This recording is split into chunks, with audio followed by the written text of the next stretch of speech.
live from Paris. As you can see, the one and only Mr. Brian Windhorst. How are the beignets over there? Oh, bonsoir, mes amis. It's a wonderful time here in Paris. Just for you, Christine, I asked them to light it up before I left. Our international man of mystery, Brian Windhorst, he covered the Paris Olympics. He saw Team USA take home gold to become world champs. See what I did there? But on the NBA side, there have actually been 6 different champions in the last 6 years. So it's safe to say there is some parity in the league for the first time in a while. So since we have Windy back, let's do something new. It is called the Tower of Power. So Brian Windhorst, while it may only be September 19th, let's do one last off-season ranking here. We're going to start at number 5. Yeah, well, I'm going to, out of respect for Perk, I'm not going to say bam. How about we say boom and start with number 5? How about the Dallas Mavericks? Now, we know that Dallas is going to be a very formidable team again this year with Luka and Kyrie back. I think their continuity will certainly help.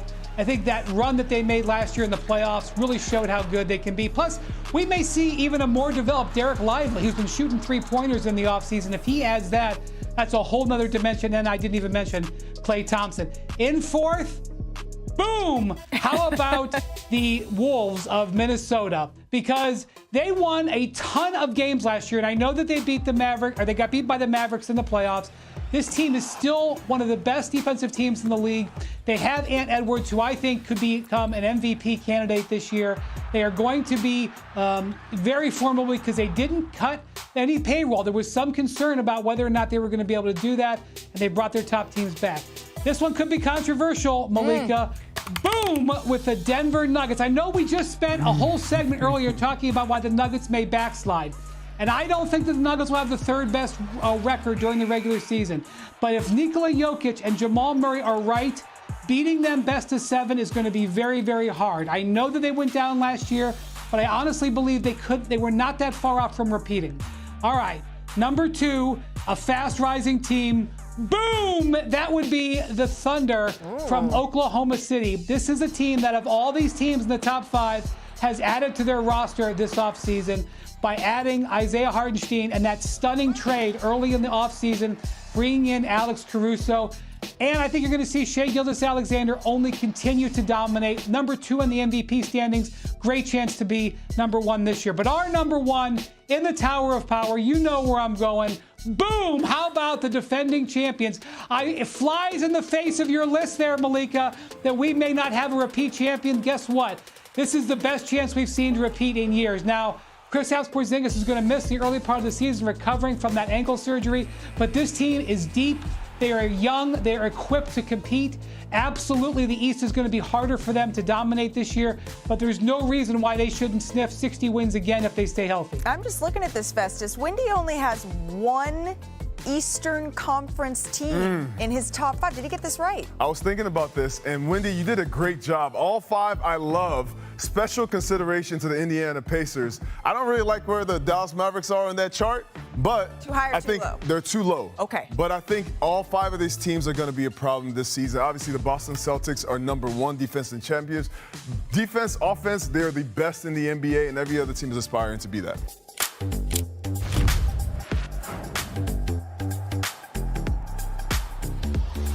There you go. Those are some great photos there. I was thinking of Bob Myers in studio, making his NBA Today debut in studio with us here. You spent 11 years with Golden State, and we thought we would, tap into that valuable insight that you possess here.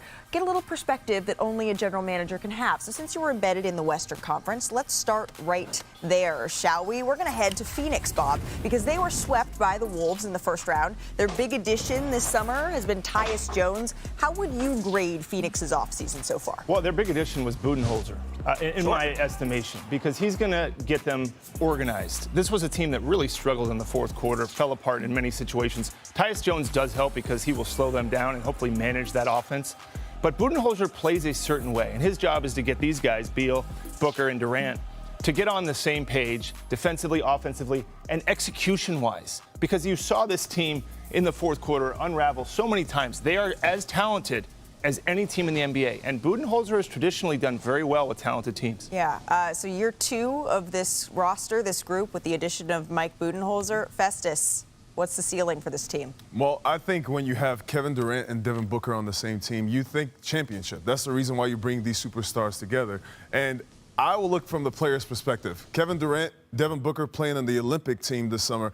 I thought that their roles were going to help their team this season, the Phoenix Suns, because Devin Booker got to play off the ball. He was in the corner, he was a spot-up shooter, and he got to see a lot of success in that role. He's a guy who they're going to need somebody to sacrifice and be that guy in this season. When you have Kevin Durant, Bradley Beal, and Devin Booker on one team, having Tyus Jones is going to help as a point guard, having somebody facilitating, distributing the ball. Right. That's going to be really key for this team. But also having a coach in Mike Budenholzer, like Bob just said, is going to be really key for a team that have a lot of superstars, has a lot of firepower. How do you organize that, and how do you get the point guard to get the ball to the right place? Right. They have all the talent in the world, but now they're going to need to be able to put all of the pieces together. Let's go to a team now that was also eliminated by the Wolves, this time, though, in the second round. The Denver Nuggets, right? They lost in 7 this offseason. They lost 2-time champ Kentavious Caldwell-Pope, who seems to win anywhere he goes.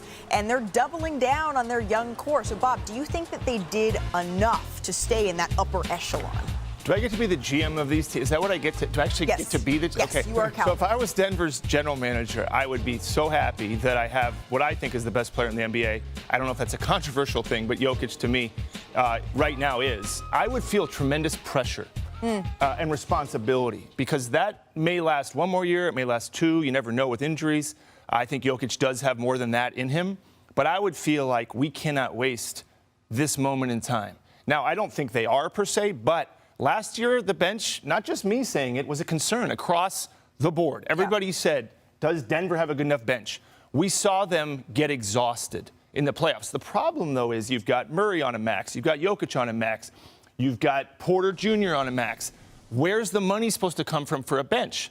You know, Aaron Gordon is a highly paid guy. So when I look at them, I go, okay, how critical can I be? They've spent money. Right. But for whatever reason, and that's why repeating so hard, but they've had some time off now. But I would feel like we got to win. We got to win because we got this player in Jokic. When you look at the championship core they had a couple of years ago, so many of their players are no longer on that roster. You can see their rotation here. Zach, do you think, though, the Nuggets championship window, do you think it's still open?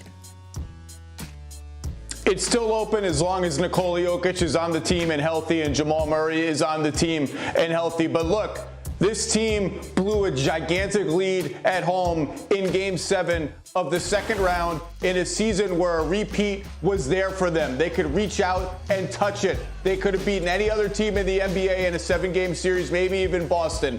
And now, if they lose in a similar round, like a second round again this year, this feels like the year where if that happens, the next season, something big is going to change. I don't know what it is. I just know this core is enormously expensive.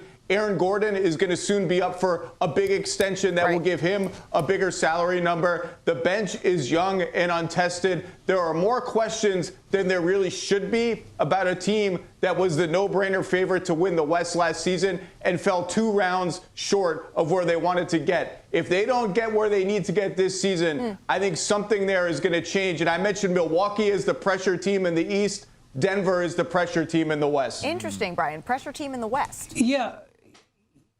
Yeah, because as Bob mentioned, you know, one of the tough things about being the GM, why you don't want that job, is you had a big decision with spending this season. It just got to the point where ownership had drawn the line, and I get it. They were going to be a very expensive team. What they basically decided was not to pay Kentavious Caldwell-Pope, who's a multi-time champion and a key role player, and to pay Jamal Murray and probably Aaron Gordon. We're going to see Aaron Gordon is eligible for an extension in the next couple of weeks here. I would expect them to try to get that done. And Jamal Murray did not have a good spring and summer. His numbers in the playoffs were okay, but looking at his career numbers, they were down. It was actually his worst playoff performance. And I know he had injuries to his calf and his elbow. I'm not disregarding that, but his numbers were down. And then he just flat out looked really off this summer in the Olympics for Team Canada. He shot 29% over in France for the Canadians. They had a disappointing early exit.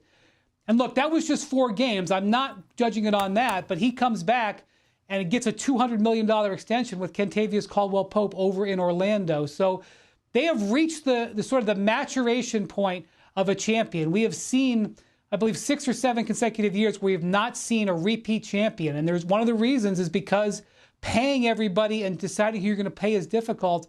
And that's where the Nuggets have run into. They've run out of time with cheaper contracts. And as Zach said, the pressure has now arrived. And Bobby, you know this better than anybody else. Trying to repeat after a championship is hard because those pieces that caused the championship, that led you to a championship, a lot of teams want them. Yeah. And so they lost Kentavious Caldwell-Pope. I know this from personal experience, at least watching the Warriors go against the Nuggets. Kentavious Caldwell-Pope played a role so incredible for them because that defense on Steph Curry, we would see that every night with Golden State. He was unrelenting. So having a piece like that, losing Bruce Brown, the year before, these are pieces they're going to keep losing. So time is counting right now for the Denver Nuggets. Yeah, there are certainly those role players that played such an important part in their championship pursuit. You know that we have a new general manager in the college ranks. Adrian Wojnarowski left ESPN after 7 years and is taking the job as the GM at his alma mater, St. Bonaventure. You worked with Woj on NBA Countdown. You go way back with Woj as a general manager in the league. Bob, do you have any advice for him as he's heading into this? Well, I couldn't even handle being a GM, Malika. So what advice would I have? But to Adrian, he is one of the best people I've ever worked with. He's one of the best people I've ever met. I will miss him. I will miss him here. In between being on TV, there's so much time that you know and I shared. And you can say when we had a conversation yesterday, he's irreplaceable. As a talent, as a person. I will miss him, but I will stay his friend. I don't have a ton of friends, but I would count him as one of them. And I'm your friend, Bob. Okay. We can work on our relationship. We don't know it. We got to go through a little bit more. You know, Woj is 25, 30 years. Okay. But we are friends. You're right. We got a championship together. Bob denied me a national No, I did not. We're friends. But in this segment, Woj, love you, happy for you. Any GM advice that he needs, I'm here. I don't know how to be a college GM. I know how to be a professional GM. But the college now is becoming professional. Yeah. But anyways, thank you for your stewardship. And people don't realize with Woj, how many people would just call him for advice? Just advice. Me? Everybody thinks it was a quid pro quo. You know, you're scratching my back, I'm scratching yours. He did so many things for so many people with nothing in return. And that's the part of him that I want people to be aware of and know. But I will certainly miss him. But I have you now, apparently. I got you. I got you. So many folks get to see Woj the Insider. We know Woj as our friend and teammate, and we're certainly going to miss him here. The Naismith Basketball Hall of Fame extended their congratulations to Adrian, saying in part his contributions to the game, they've been instrumental in shaping the basketball landscape. And we look forward to seeing him with his St. Bonaventure squad at the Basketball Hall of Fame showcase this December.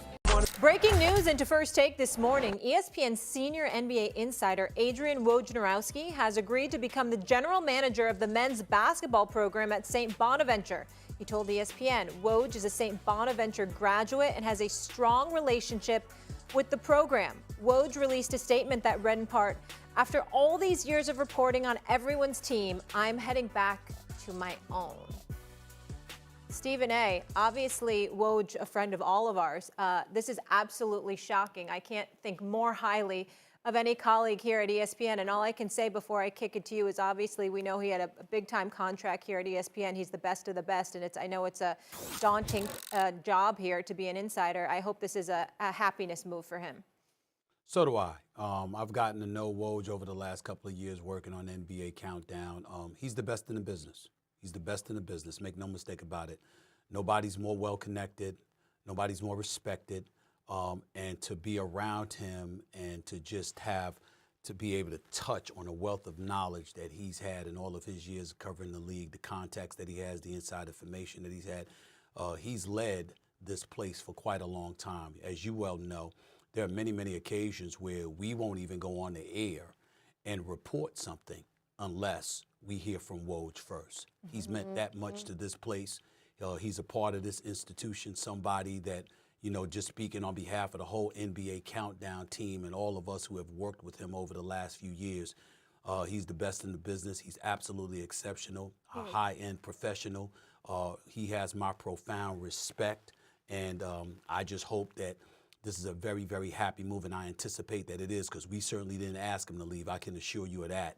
This is something that he's doing of his own volition, so one would surmise that he's incredibly happy and comfortable with the decision that he's making. And if anybody deserves to be in a position to make this kind of information for the betterment of their quality of life, he would be that individual. He loves St. Bonaventure. Make no mistake about it. Sure Talk about does it all love the time. those Bonnies. Yep. He does. But I'm happy for him. Yeah. But I'm sad for us as a network because it's Absolutely. a devastating loss for us to not have him. 100%.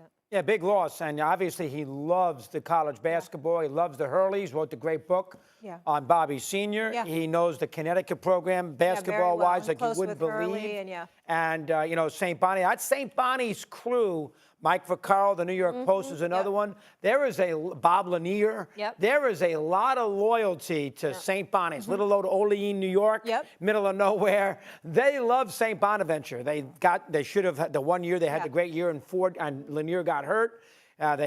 Chris Ford, it's a famous play. Anyway, to make a long story short, it had to be a tremendous opportunity. He wasn't going to leave ESPN for something he didn't like. Yeah. So good for him. If he wanted to go to St. Bonnie's, I give him a lot of credit. Absolutely, and I just want to say this lastly. Everyone who works in media works incredibly hard, right? A lot of different hours. The job never stops. But to be an insider is truly next level. So I'm not saying that being a GM it isn't much, but I hope for quality of life as well. A lot of pressure being an insider. This is a good move for him.